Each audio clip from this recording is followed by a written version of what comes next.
Welcome to Energy Stew. This is Peter Roth, your host. And I'd like to ask you, are you afraid of AI? What can it do? Can it take over? What's the potential, or what might it not be able to do? So that's, I'm sure, a question a lot of us are asking ourselves and each other.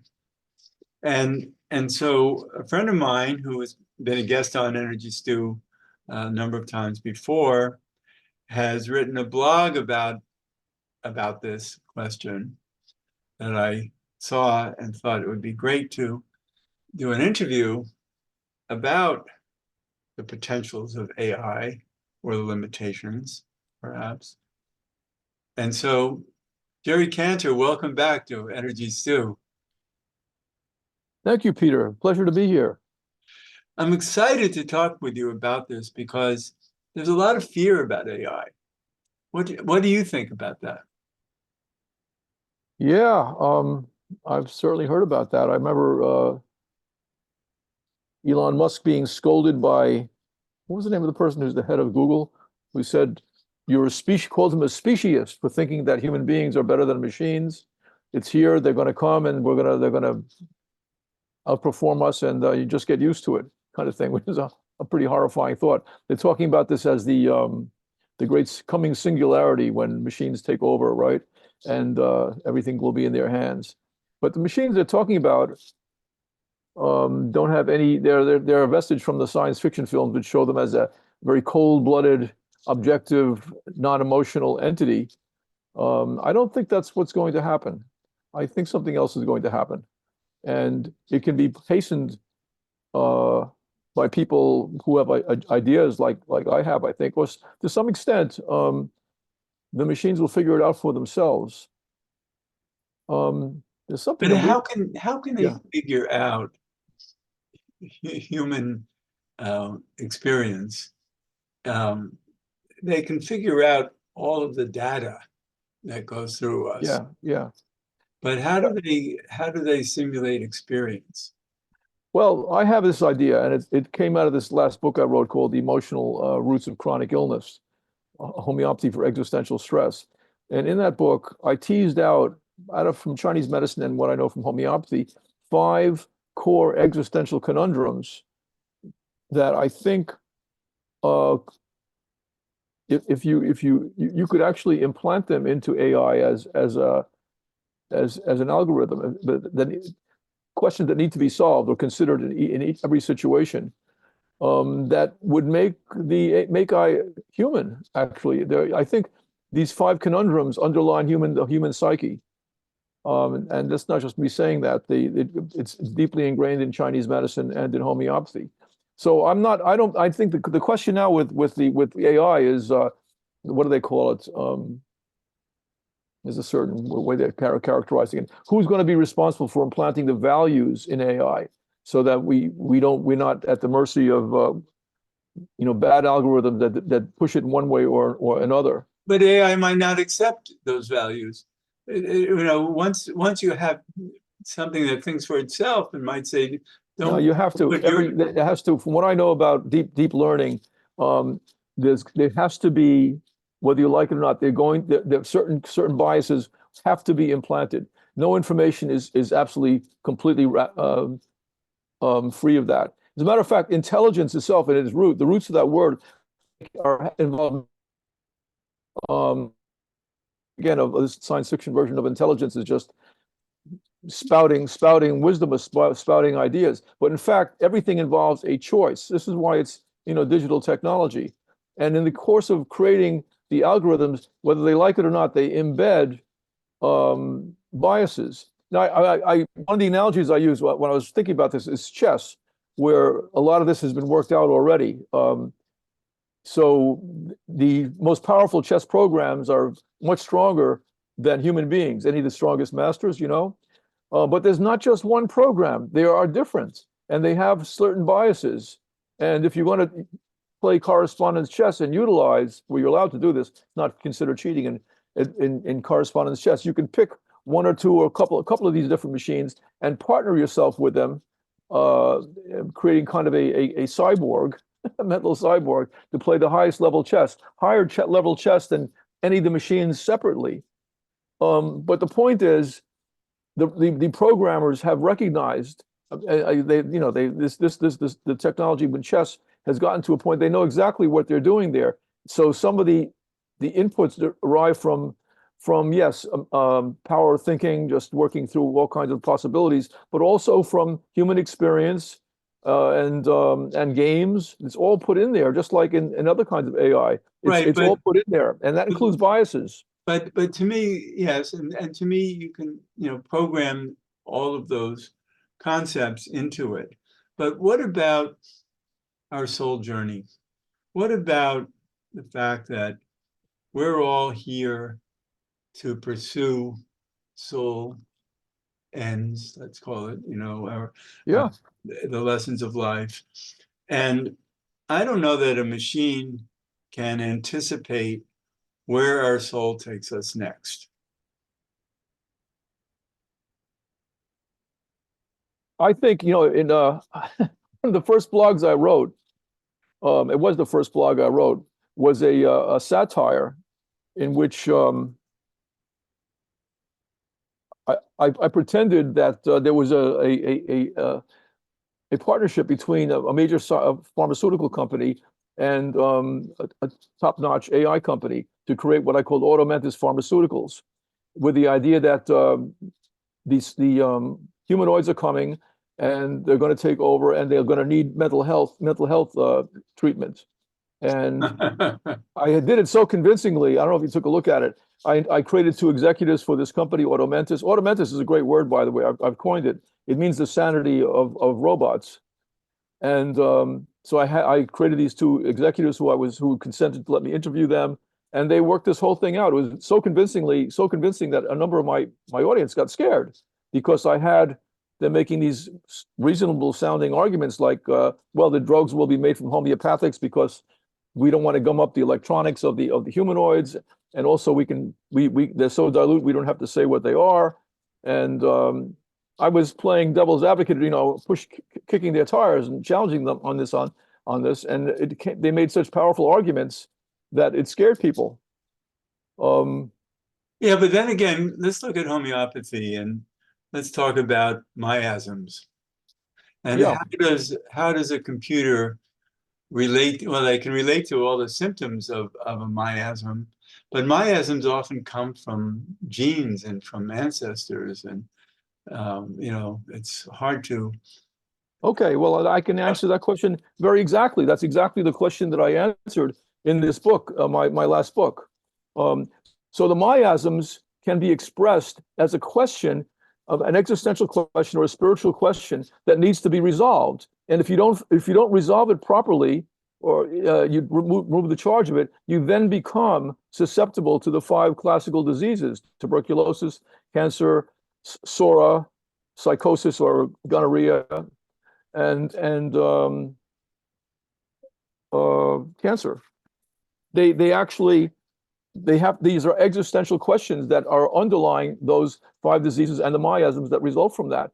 And if you embed those quandaries, which are very, very deep, there's 5 questions that I can go through. That's why I asked. Yeah. Yeah. Then the computer, as opposed to giving it a bias, it will become as close to human as can possibly be. So if every situation is filtered through the lens of whether they have to actually consider the implications of their situation in terms of these questions, does it exacerbate the tension within that question or does it not? They become awfully human, very, very close. All right. It's the closest thing to creating a soul.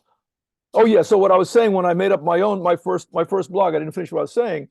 I hypothesized that the circuitry of the humanoids would be so complex that it would actually invite a soul to take over to commandeer the machinery of the humanoid, very much like how a soul inhabits the blastocyst at some point in human development. I don't see souls as being that mechanical.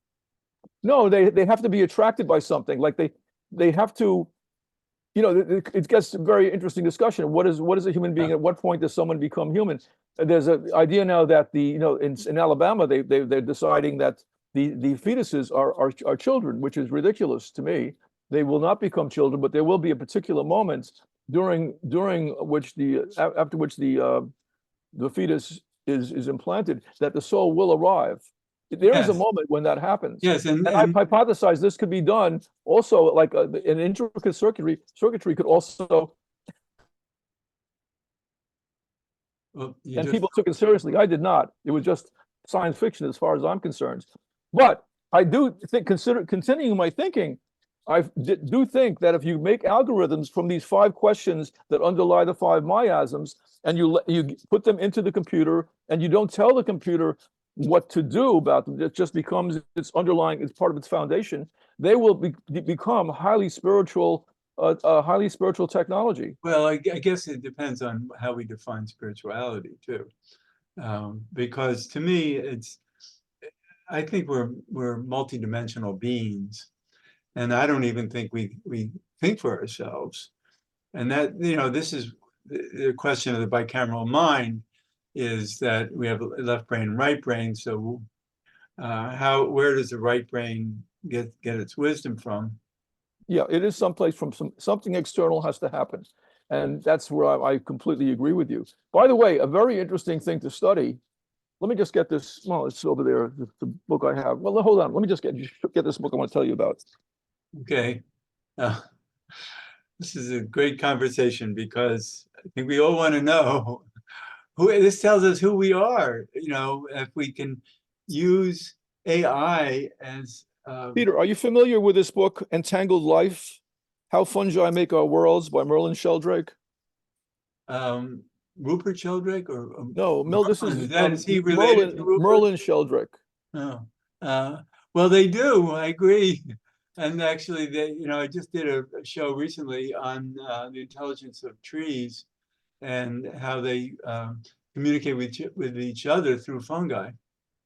Yes, but fungi are interesting. They're absolutely fantastically interesting in themselves, in that they are where AI is going to go. They have, although it's impossible to explain other than in spiritual terms, they create these networks and they do brilliant things. Yeah. They can ascertain temperature. They can, they process a tremendous amount of information when they're moving forward in order to gather the nutrients. They can, assess the depth of little crevices and every kind of degree of moisture and oxygen of all the nutrients. Right, and that's how the trees stay healthy and alive. Yes. But my point is, how are these? They're like pure network. They have no brains. They shouldn't be so intelligent. They just shouldn't be, but they are. Something is inhabiting them. Some fungal spirit is inhabiting them. That's directing the machinery. Well, it's intelligence.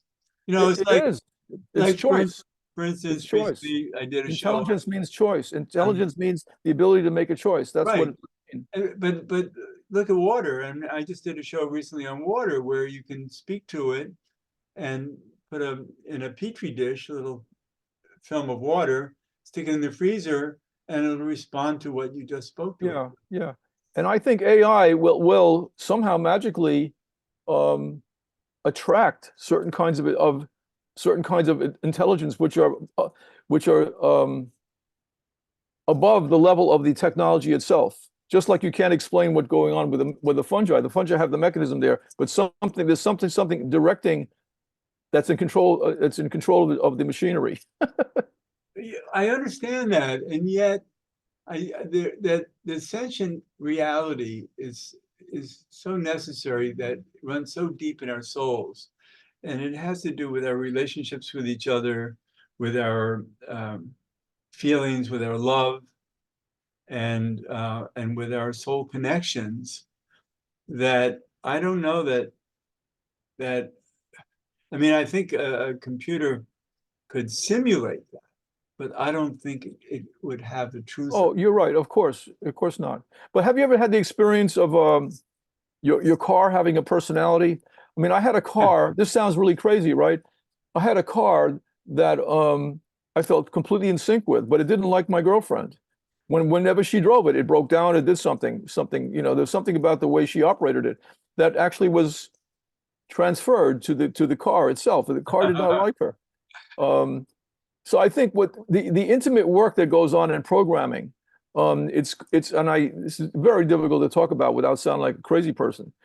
To some extent, it will manifest the intention of the programmers, and to some extent, but there are many programmers. So I think there may be some kind of a cumulative effect, a symbiotic effect from a number of programs that will create something very akin to a personality.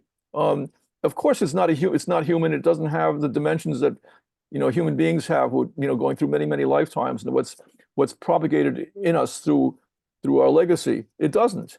But I do think they can become, going back to your original question, whether we should fear them, that if someone were to program them with what I call these foundational quandaries that they must struggle with all the time, they will be more likely to make good decisions. Well, yeah, so it could simulate that. That's what I'm saying. But it can simulate our soul choices that we're here for. Because our souls, before we're born, come here to fulfill certain. That's right. They won't have karma. They won't have karma, I don't think. They don't have, human beings have a journey to fulfill, which goes very far deep. We attract kinds of energies that these machines, I don't think, will ever attract. They don't have a destiny of a soul, but something interesting is going to happen with them, and they could be beneficial. Right. They could be partners to us in the same way that a good chess player can partner with a really powerful program and be superior to the program itself. The one thing that you and I talked about briefly before we started the show was dowsing, using pendulums, and that you can't put a pendulum on the end of let's say a rod that's not attached to anything but something mechanical, and ask it to give you an answer.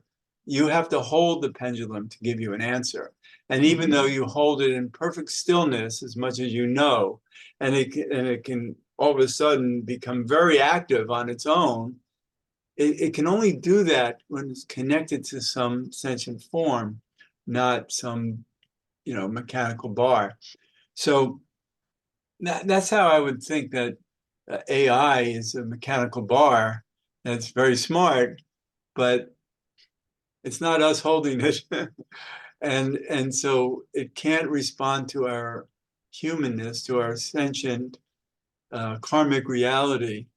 That is how a pendulum works. I want to say that what you're talking about, basically, I would translate as instrumentation.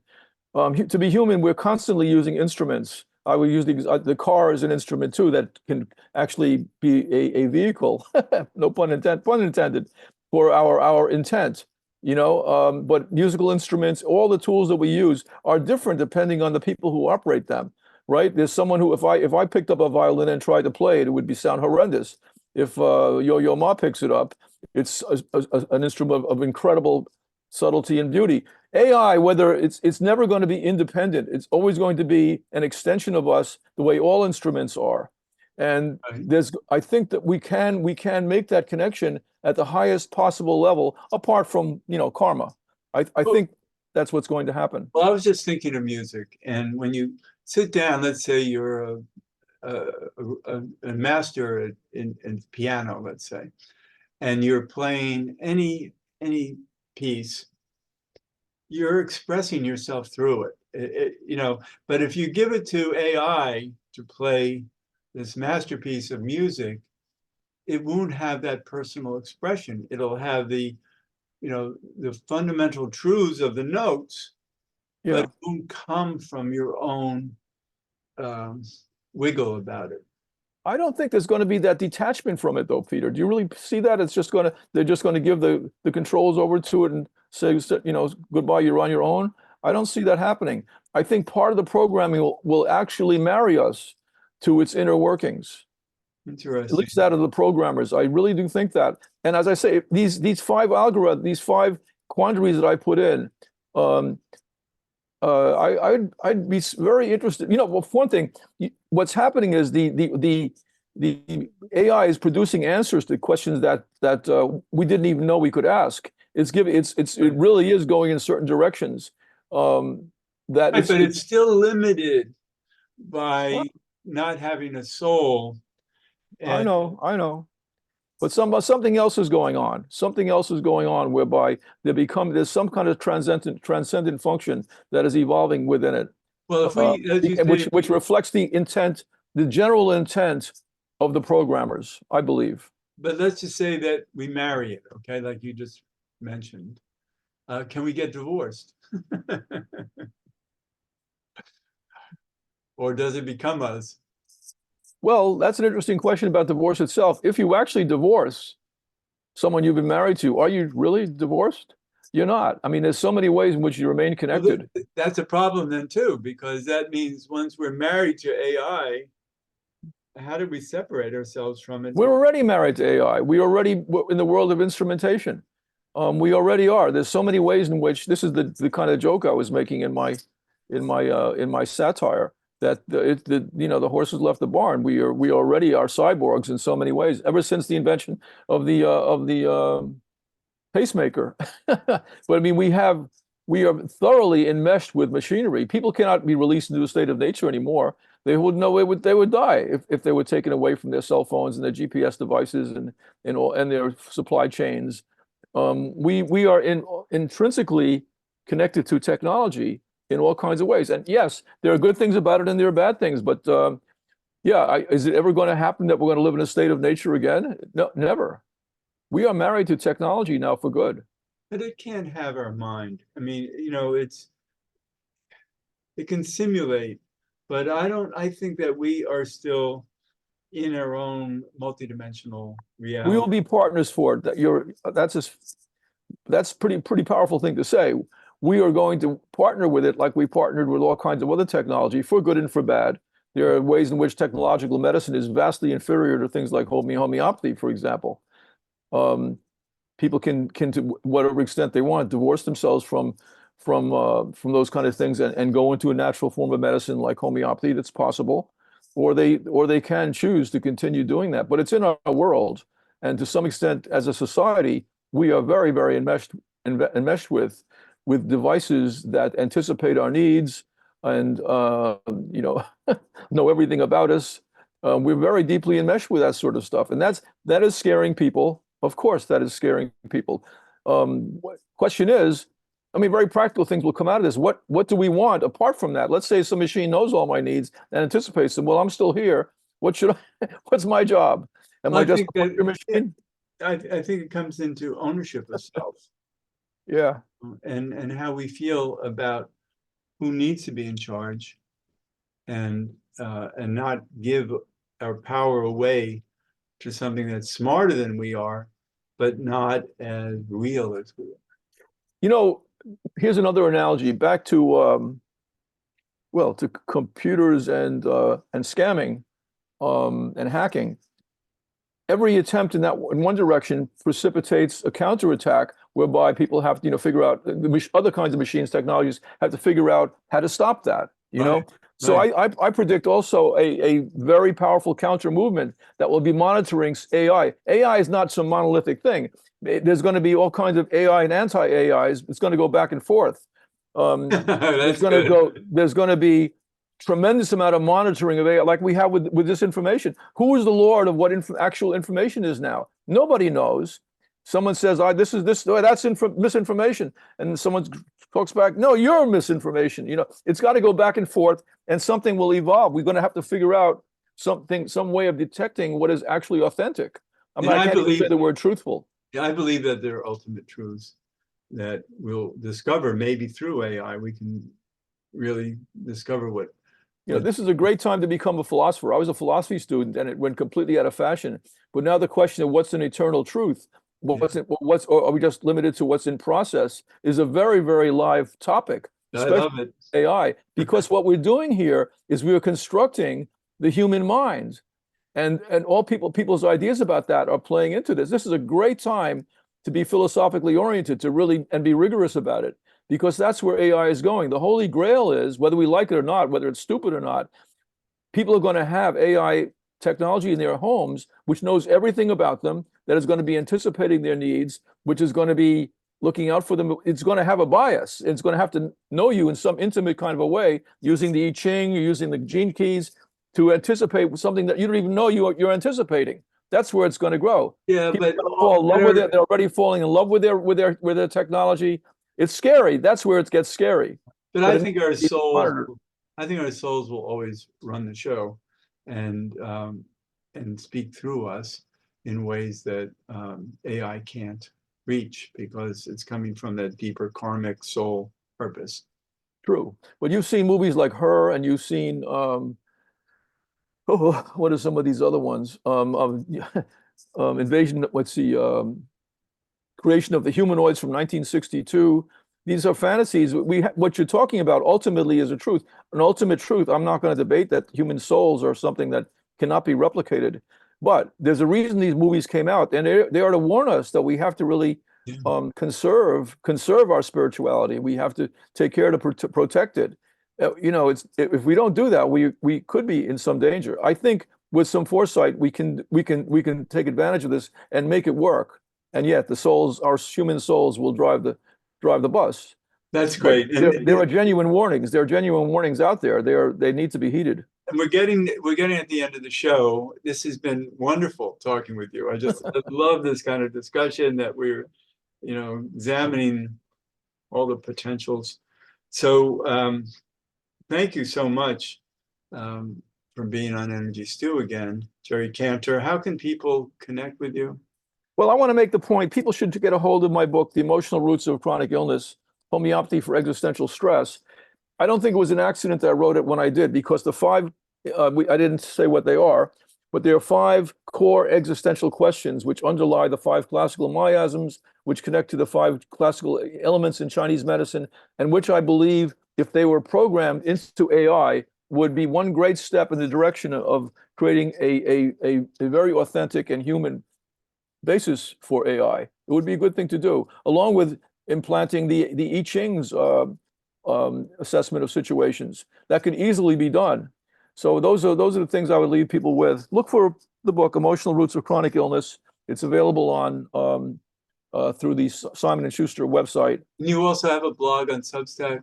Yeah, and I'm writing on Substack a lot, right? If you go to Substack with my name, Jerry Kantor, you'll start to see my blogs. I've been writing about homeopathies I usually do, ghostings of topics that should be discussed, ghostings of remedies that could be used, and giving my input on AI in this particular area. As I say, it's a great time to be philosophically oriented.